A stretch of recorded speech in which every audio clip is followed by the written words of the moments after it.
Le sport. Un plaisir pour certains, mais une obligation pour d'autres. Aujourd'hui, nous nous retrouvons au lycée des Lumières pour un reportage spécial sur le sport. Alors, pas trop essoufflé? Pour ce faire, nous avons couru dans le lycée à la recherche de profs à interviewer. Par rapport à l'enseignement, j'espère donc de l'EPS, j'espère leur apporter trois choses. La première chose, c'est la santé. En effet, quand on regarde des articles, on voit que notre jeunesse est en train de se perdre par rapport à la santé, que ce soit les excès de poids, les excès de maladies, etc. Donc par rapport à ça, j'espère que mes lycéens, quand ils sortiront du lycée, ils pourront donc pratiquer une activité physique pour le pôle santé. Ensuite, il y a un deuxième pôle, ce que j'appelle un peu plus social, c'est que j'ai envie de leur apprendre à coopérer entre eux. Si je sais faire quelque chose, je peux aider peut-être mon copain qui lui ne sait pas le faire. Le troisième pôle, c'est aussi prendre des responsabilités. Le métier de professeur d'EPS est un petit peu en danger, on va dire, parce qu'on n'est pas reconnu, je pense, suffisamment au niveau de l'utilité scolaire. Mais après, je vais quand même défendre ma discipline et dire que c'est quand même extrêmement important pour le développement, que ce soit développement psychologique ou développement physique de n'importe quel individu, de pratiquer une activité physique. Il y a une distanciation sociale qu'on essaye de mettre d'à peu près 1 mètre. On a eu donc des restrictions de la part de notre IPR, donc celle qui chapeaute le PS. Ce consiste essentiellement en désinfection du matériel et respect des distances de sécurité. Il n'y a plus d'eau dans l'établissement, c'est vrai que un petit peu comme le ramadan, je vais forcément adapter et faire un peu moins intensif. Dès que je sais qu'il y a une pénurie et que j'ai mes élèves, donc forcément je vais diminuer l'intensité de la pratique physique. Et dans un second temps, ce qui me dérange par rapport à ça, donc au niveau de l'école, c'est que je les oblige à avoir une bouteille d'eau.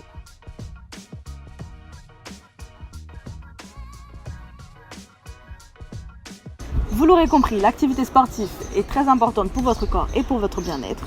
Mais n'oubliez surtout pas de bien vous hydrater et de bien vous nourrir quand vous faites du sport. Nous sommes repartis pour un autre marathon à la recherche d'élèves prêts à nous parler de leur relation avec le sport. C'est un moyen de se défouler quand tu as des problèmes, tu vois. Ça te vide la tête. Je pense que c'est une bonne activité. Ça permet de rencontrer des personnes, d'avoir un physique assez raisonnable.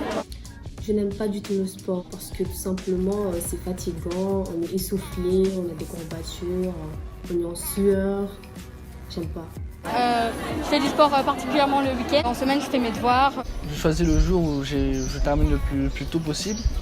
Je me fais un petit emploi du temps, par exemple 1 heure, 2 heures de sport et le reste, je passe aux révisions. Je fais du foot avec des amis, ça dépend, genre le week-end, parce que le week-end, j'ai pas cours. Je peux passer mon temps à lire, à faire d'autres choses. Mes devoirs par exemple, au lieu d'aller faire du sport. Je peux très bien surveiller mon alimentation. J'aime bien les sports individuels parce que ça permet de se concentrer sur ce qu'on veut faire, les objectifs qu'on veut atteindre.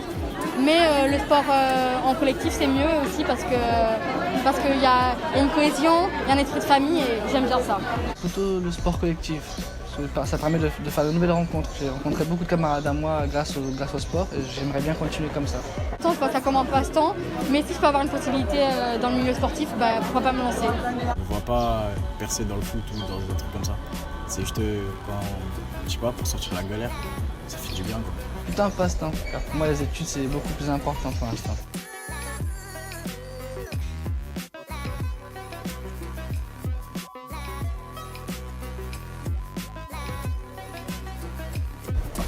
Journée éprouvante. Le sport a ses avantages, mais il a aussi ses inconvénients. Pour votre santé, mangez 5 fruits et légumes par jour et hydratez-vous bien. Et surtout, viva les 48 heures du reportage sur Smartphone. L'eau des Lumières. Une eau brillante et onctueuse en goût.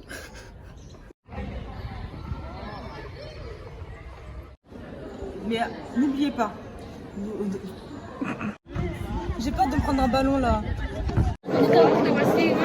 Les gens qui ont téléphone qui avaient pris l'eau hier à l'enfant.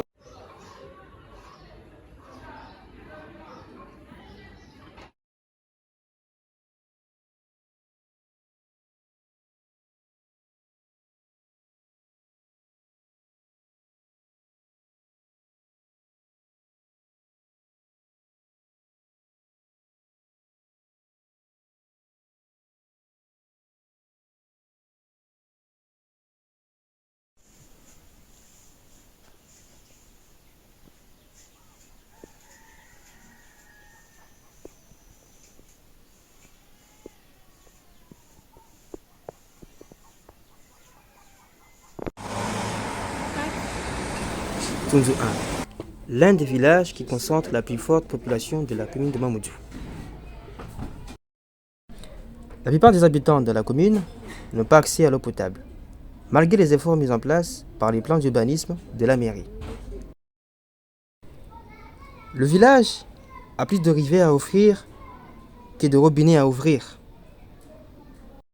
Au cours de ce reportage, on a fait la rencontre de différentes personnes du village.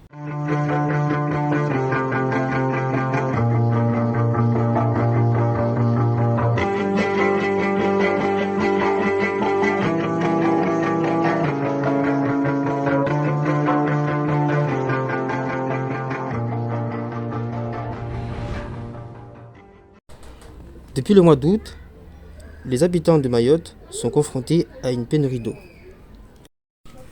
De ce fait, la plupart des établissements scolaires sont confrontés à des difficultés liées au manque d'eau. Ce qui amène les responsables des établissements scolaires soit à libérer les élèves plus tôt, soit à fermer l'établissement. Au collège, il y avait de l'eau ou pas? Non, il n'y en avait pas. Il fallait que j'aille acheter une bouteille d'eau à la boutique. J'ai gaspillé 3,50 € pour juste une bouteille d'eau alors que... Tu es au courant qu'il y a des coupures en ce moment? Enfin, l'eau est épuisée, il n'y a pas beaucoup d'eau à Mayotte? Oui, je suis au courant vu que chez moi on utilise l'eau du robinet. Et en général à la maison, tu utilises quoi comme... tu fais quoi comme tâche à la maison avec de l'eau, en utilisant l'eau? Je me douche, je fais mes besoins quoi. Tu fais tes besoins, mais en ce moment, vu qu'il n'y a pas d'eau, comment tu fais? Comment ça se passe en général? Vous gardez de l'eau quelque part? Oui, vous en achetez? Dans une cuvette ou dans des seaux aux toilettes. Et la coupure, ça dure combien de temps à peu près? Vu qu'il y a des coupures? Le soir, de 16h à 9h ou 10h. Pendant le confinement, la mairie avait mis en place des fontaines d'eau à proximité des habitations, afin de permettre aux habitants de se procurer en eau. Est-ce que tu as accès à l'eau à la maison? Pas du tout. En général, on va à la rivière avec des seaux et remplit, on ramène à la maison pour utiliser. Ah d'accord, donc ça veut dire que tu n'es pas au courant des coupures d'eau qu'il y a en ce moment à Mayotte? Si, mais vu qu'on utilise l'eau directe de la rivière, ça ne me concerne pas. En période de sécheresse, l'eau est de moins en moins accessible. Les habitants qui n'ont pas accès à l'eau sont obligés d'aller en chercher dans les rivières. Il faut savoir que cette eau n'est pas potable. Il peut être source de nombreuses maladies, comme la diarrhée.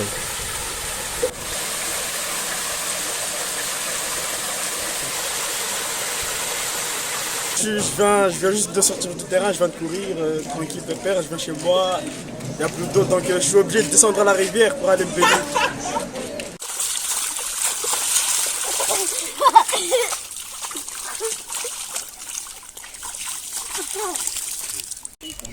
Dans les hauts bassins de Tunzu 1, les gens ont l'habitude de se baigner dans les rivières et de faire leur lessive et de laver leur linge. Alors que l'eau n'est pas abondante. Borno fontaine hizo paramba zasalia zifu wala wenyewe kasizire pale zasalia zambali na vano twaketi watu kashindu ndorenga maji rangu vano za hetsuamba usaenda rangu mlimano au tijihazi kwa siri surumia leyeti maji maraha yetu maji yosi opota bia majala wa harma shisima wanyu mto jamu ya gute maja yo jibashingu lera obligé mana ifo rahare ifo wana watu wa rahare.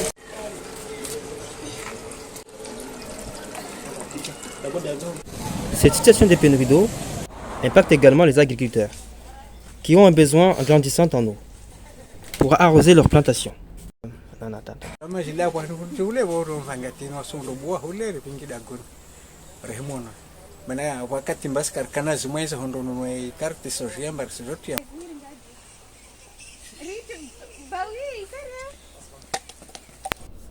En ce mois d'octobre, les habitants subissent de plus en plus de coupures d'eau.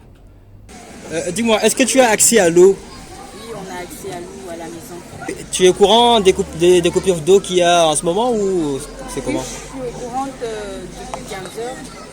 Et de plus, j'avais appelé ma mère pour lui informer, mais malheureusement, il n'a pas pu stocker l'eau à temps. Mais en général, s'il y a coupure d'eau, vous faites comment Ça peut durer combien de temps la coupure Une nuit entière, une journée entière, des fois. Les personnes qui subissent les coupures d'eau et qui n'ont pas réussi à stocker l'eau sont obligées d'aller les acheter dans les supermarchés. Malgré ces problèmes liés à l'eau, ça n'empêche pas les adolescents de s'amuser. Du reportage sur smartphone.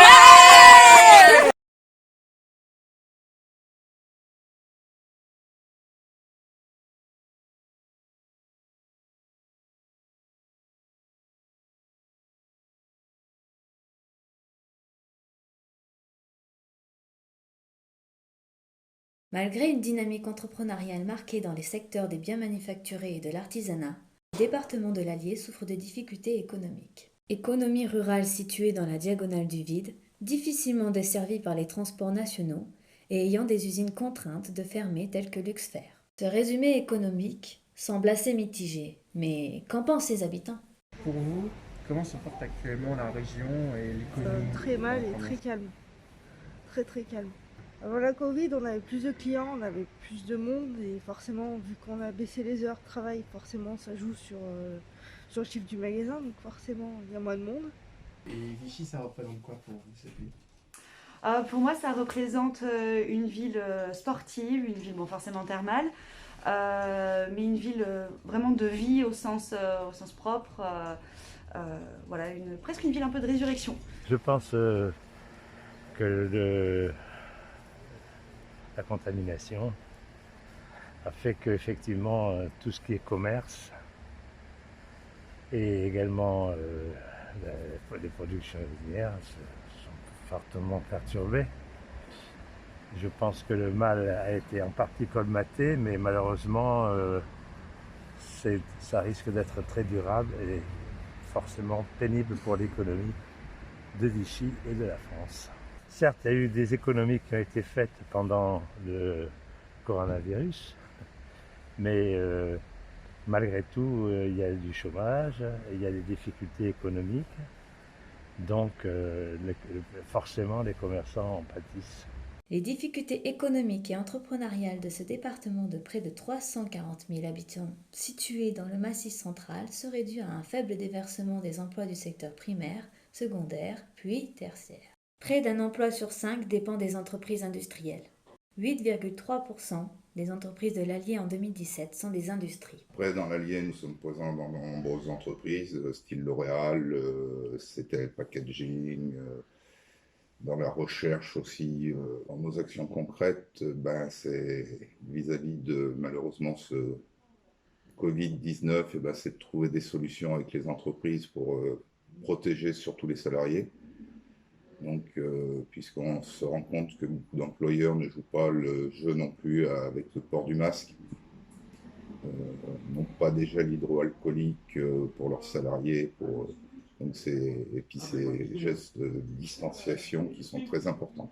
La dernière action qu'on a fait, c'est faire une formation syndicale dans une salle qui tenait 50 personnes d'habitude pour 12 personnes. Donc, on a une grande préfecture qui est Moulins, qui est surtout administratif, donc c'est tous surtout des fonctionnaires, CAF, URSAF, donc c'est surtout basé sur Moulins. Montluçon qui est plus industriel, donc puisqu'il y a beaucoup d'entreprises industrielles sur Montluçon, et Vichy c'est plutôt commerce. Donc on a 3 secteurs qui sont vraiment différents des uns des autres sur l'emploi.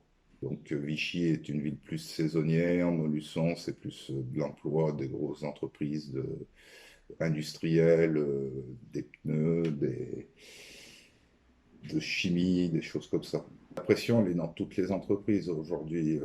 Économiquement, toutes les entreprises vont avoir des difficultés pour s'en sortir. Alors certains ont les reins très solides, ont la trésorerie nécessaire, d'autres malheureusement ne pourront pas survivre. On est quand même dans un contexte économique qui va être très très dur. Grâce à l'association Sur les pas d'Albert Londres, l'opportunité de découvrir des entreprises inspirantes a été rendue possible. Alors viva les 48 heures du reportage sur smartphone. La région est donc marquée par les entreprises. Quels sont leurs fonctionnements? L'Allier est-il le meilleur lieu pour entreprendre? La ville de Vichy est composée d'un maillage de PME et d'artisans rares et précieux qui, grâce à leur entreprise, font vivre l'économie locale, à l'image du maître du vitrail, Marc Berthola.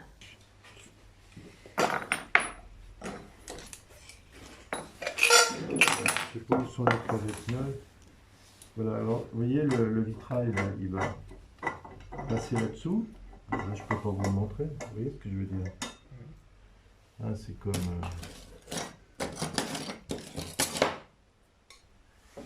Là, le vitrail arrive contre le paneton.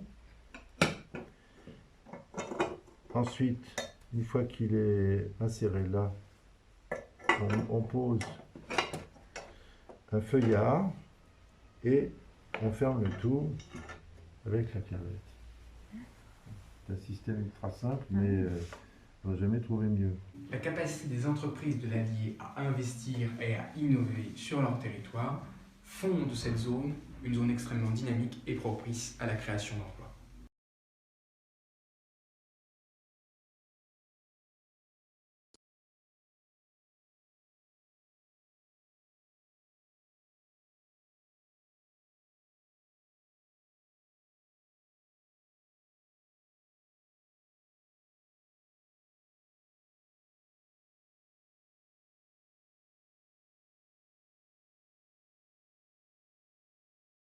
Parce que là, vous avez vu, ils ont commencé le coupure d'eau là.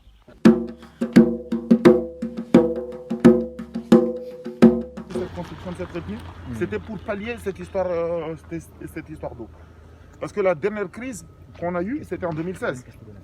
Mais avant 2016, avant 97, il y avait déjà des crises d'eau à Mayotte. Les gens ils partageaient l'eau dans des villages, quoi. Des villages en village.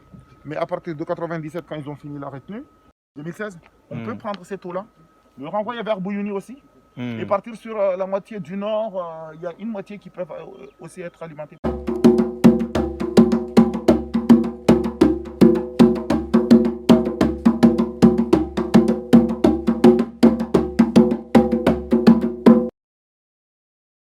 Vu que vous êtes technicien dans le domaine, on aimerait bien aussi savoir combien de retenues dans toute l'île. Il n'y a que deux. Il n'y a que deux. Celle de Kombani et celle de Djoumagné. Oui. Ah, ok. Deux retenues. Nous,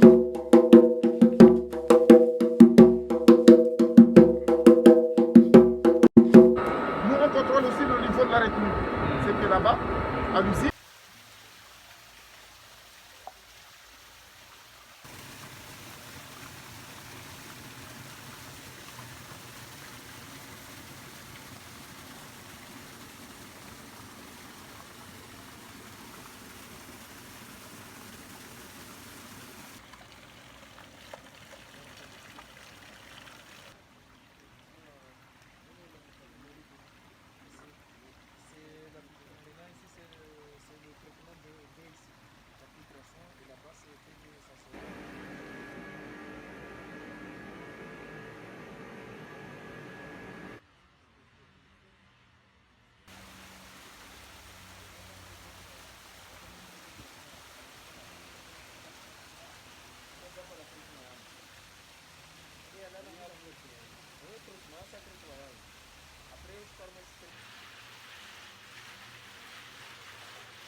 wasi harna population nyingi wanatokea presque wanazia sauti ya mai kuri mabido kubeli wauti ya majio wafanya reserve ataisukuzo kama majeli mazee isa ni watu waregewa jawa watie afeti kwa population nyingine ambao kawasina zibelo la kasna au rumia jerikani kujusti kalereto kama majeli au kama wabibokwa na yesu. Cela veut dire qu'il y a des problèmes les problèmes ya husana na maji. Basi ka par exemple borno fontaine usikwimenya hawanyi urejei habi. Kayo imenya mpaka wasuka obliger shindane tu ya karti ya maburimire bule au shuke tu ya karti ya mkirwa jumara ndabule na una majeo pia una usamaji pia urumie abafunga vi una vana majali na vana kenso washindinda turungavi en fait aller retour wami harna siku moja na ikampano tijamba maji ya kumwangwa maji wamuja harna siku moja mshinobua wamushinorenga mivira 10 ya maji en fait siku moja wamuja bakita ya hikoma harna semeni wamuja regira carte ya maji wanyu charge haksaje carte ndu charge haksaje carte ya maji kuinunua de kao yoka 35 euros.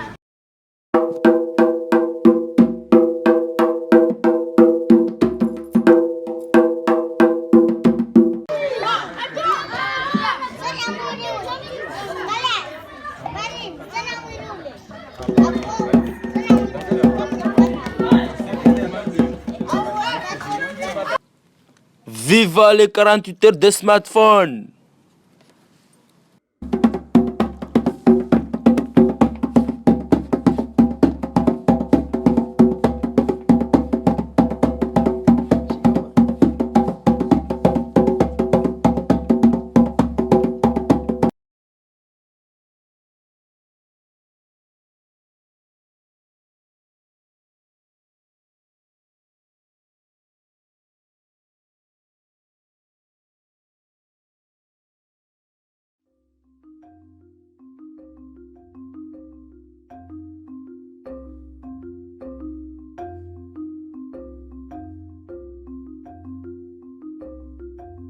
Tomates, ananas, choux, bananes. Dans le plus jeune département français, chaque carrefour est un petit marché à ciel ouvert.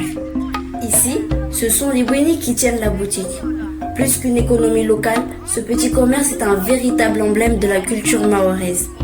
Mais derrière ces belles couleurs et parfums se cache parfois une réalité plus amère.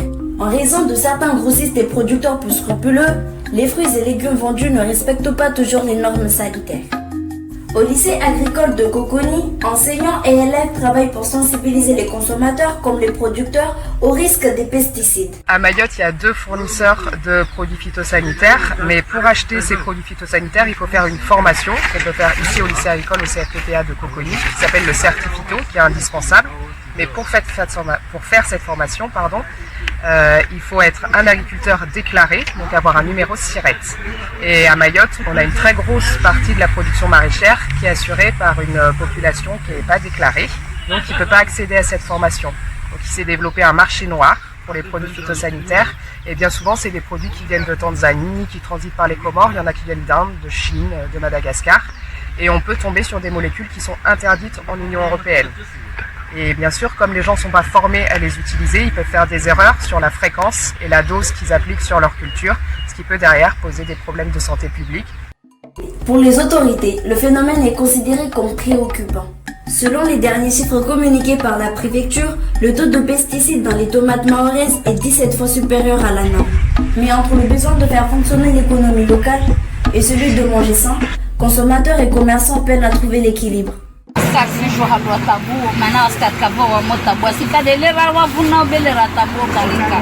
toute manière, je sais, dans le supermarché, il y a quand même des pesticides en fait. Et même en métropole, il y a quand même des pesticides. Donc même si dans les 2 cas il y a des pesticides, je préfère quand même donner mon argent aux dames qui travaillent sous le soleil.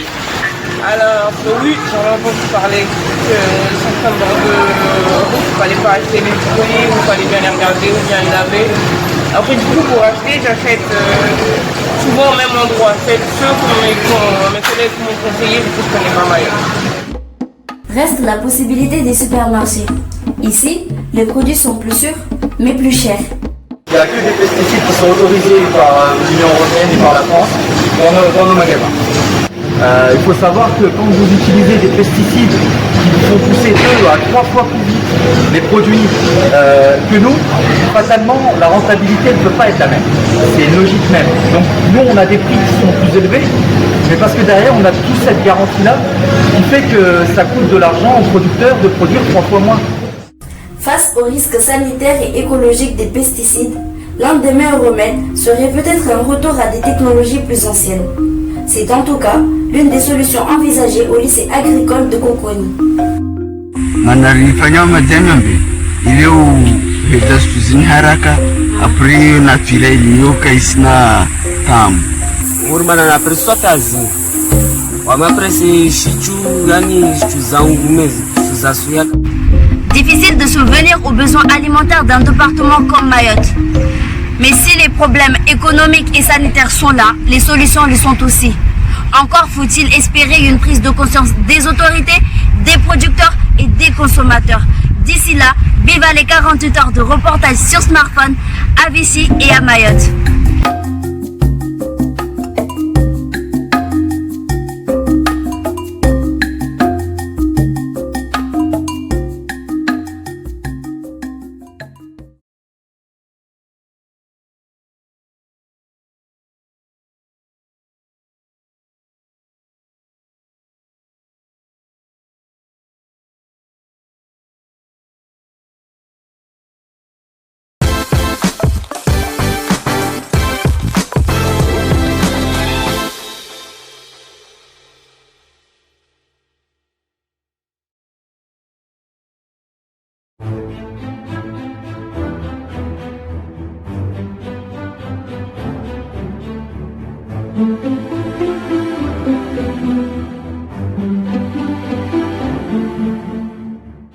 Vichy est une ville thermale de plus de 2000 ans d'histoire. Elle commence durant l'Antiquité lorsque les Romains découvrent des vertus thérapeutiques dans ses eaux. Vichy a connu une histoire ô combien bouleversée. Madame de Sévigné, une épistolaire française célèbre, fut l'une des premières à s'y rendre et popularisa les prises d'eau et de bain. L'eau est entrée dans la culture de Vichy avec ses sources. C'est devenu un levier économique pour la ville. Sans elle n'existerait pas. Il y a 9 sources différentes à Vichy, mais la plus connue reste celle de Vichy-Célestin. Elles ont toutes des propriétés médicinales, thérapeutiques, considérées parfois même comme miraculeuses. Mais c'est grâce à Napoléon III que Vichy se popularise auprès de la haute bourgeoisie. Il y alla pour se faire soigner de ses calculs rénaux. Il en tomba amoureux et voulut la moderniser pour concurrencer les villes thermales allemandes et anglaises. Il y construisit la gare, des rues, des boulevards, des palaces, des digues et le casino-théâtre. Il voulait que la ville devienne la meilleure station thermale de France. Les hôtels se multiplient afin d'accueillir tous les curistes aisés. C'est durant la Belle Époque que Vichy connut son âge d'or. Les grandes fortunes du monde entier venaient s'y faire soigner. On peut voir ce passé glorieux sur les villas qu'elle se faisait construire. Le style vénitien, comme on peut le voir à cette façade richement décorée, comme les luxuriants palais de la cité des dogmes. Les villas tunisiennes qui montrent le passé colonial de la France et qui prouvent que les colons ont ramené l'architecture tunisienne. Le style flamand avec ses briques rouges. Le style gothique avec ses arcs brisés. Ou encore le style néoclassique avec ses colonnes. Mais encore des villas de particuliers comme celle du Docteur Maire, ou les chalets napoléoniens qui accueillaient la famille impériale.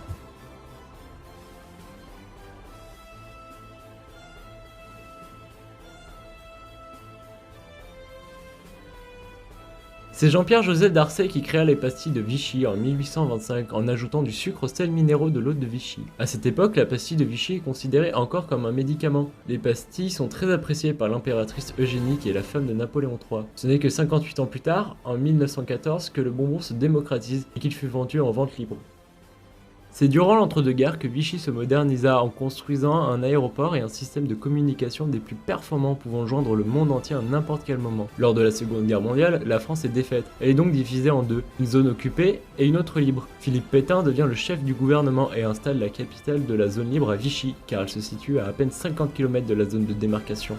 Malgré son passé douloureux, Vichy essaie d'effacer ses plaies en redynamisant la ville avec des acteurs comme le pôle universitaire et le Cavillam qui offrent la possibilité aux étrangers de venir apprendre le français dans une ville chargée d'histoire. Vichy accueille également l'Ironman et d'autres événements internationaux. Grâce au Covid-19 et à la fermeture des frontières, peut-être que les gens remettront au goût du jour Vichy Destination et pourront enfin découvrir cette ville merveilleuse.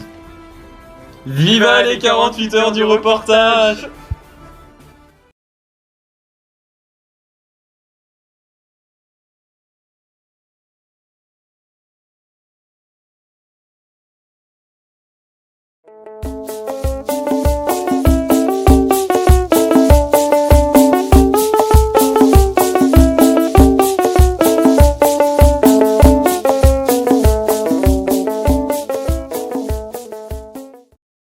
Dans ce reportage, nous allons nous intéresser à l'alimentation et surtout l'alimentation mahoraise. Aujourd'hui, dans notre île de Mayotte, nous avons deux sortes d'alimentation. L'alimentation importée qui vient de l'extérieur et l'alimentation qui vient de Mayotte. À Mayotte, nous avons la chance d'avoir une île parmi les îles tropicales et donc la chance de créer notre propre alimentation, comme les bananes, le manioc, les fruits à pain, les mangues et plusieurs sortes d'aliments que nous retrouvons à Mayotte. À l'époque de nos grands-parents, Mayotte n'avait pas encore connu cette immense importation de nourriture. Cette nourriture qui vient de l'extérieur.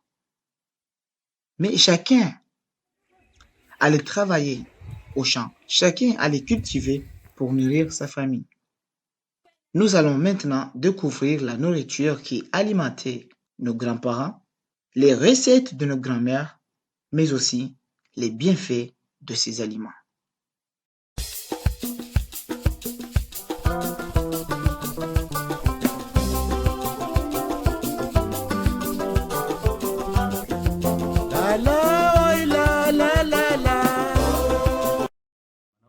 Haleo watu wako kabulela kukupana masiko wadi tazuta ana kudza watu wengi la kukupana wadi mezi ça veut dire mana ya tuzungana mabio yayo ya complementa manasi pa na wadi tsuko wasi la omare.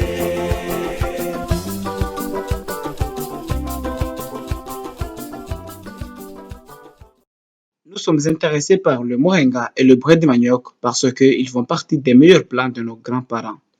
Le moringa et le bret de manioc sont très connus à Mayotte. Le moringa, mvunge en maoré, originaire du continent indien, est très riche en calcium, très riche en vitamine C, en vitamine A et en vitamine E. Est-ce que nos grands-parents qui aimaient cette plante savaient que cette plante est indispensable pour notre corps? Toma mvunjwa mashidala abasade nikyashtuye betide leo alora koja tomba fediki abasade nikyambarile dalao mana tsono na wazungu wakopuamba lindalao wasonorohotsa wanwe. En cuisine, le moringa peut se préparer avec plusieurs manières selon les besoins de la famille. Wakopia fediki mvunge wakondopua ule rivalwa lisa li mrenge toholeaho kadzama koni uisa urenge mvunge ule utena dia urenge mvunge ule utia ta shaulai ivu upahua mudi au wakati nekaisufanywa tomba ukapsianadi rakwa kurenga mvunja ubaru akadza toholea makoni atia na ubale afanya ubu na mile rakonwa. La plupart des gens le préparent sous forme de sauce pour manger avec du riz. C'est très bon.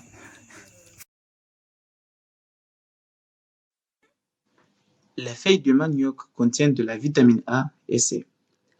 Le bret de manioc a deux manières d'être préparé. Soit la méthode normale que nous sommes en train de voir, soit l'ancienne méthode, la méthode de nos grands-parents que Magnaya est en train de nous expliquer. Uitia feriki bado utia bwena dia wele pia bado na mwana shingo waho ugavua bali ta shaula ile iha uifinikia ataiha kwa yivu tso shaula yivu pia shaula yaho avokati yomu bahulwa na fumbara tsoma na mitono bele anyo rorovahia kamde yo feriki mogo na kuambia mara ko tsanganisa feriki mogo na dia hebale na ile na istole ile rakurungwa rorovahia mengu lwa pia rorovahia dia pia hatu wali wasosona malishu nzuri mana majaba ya ho amsheli wa jimwa de bwakopiwa shahula shahula hiyo ya ho amsheli wa jimwa ile ya ho wakopia irorovahia ijimwa ile muiparana ikia ya hiraha bastiza ibadi asubuhi. C'est maintenant que s'achève notre reportage. Nous tenons à remercier l'association vichysoise Sur les pas d'Albert Londres, l'association culturelle Hippocampus et le CUFR de Mayotte de nous avoir permis de réaliser ce reportage afin de valoriser l'alimentation de notre île. Vive les 48 heures du reportage sur smartphone!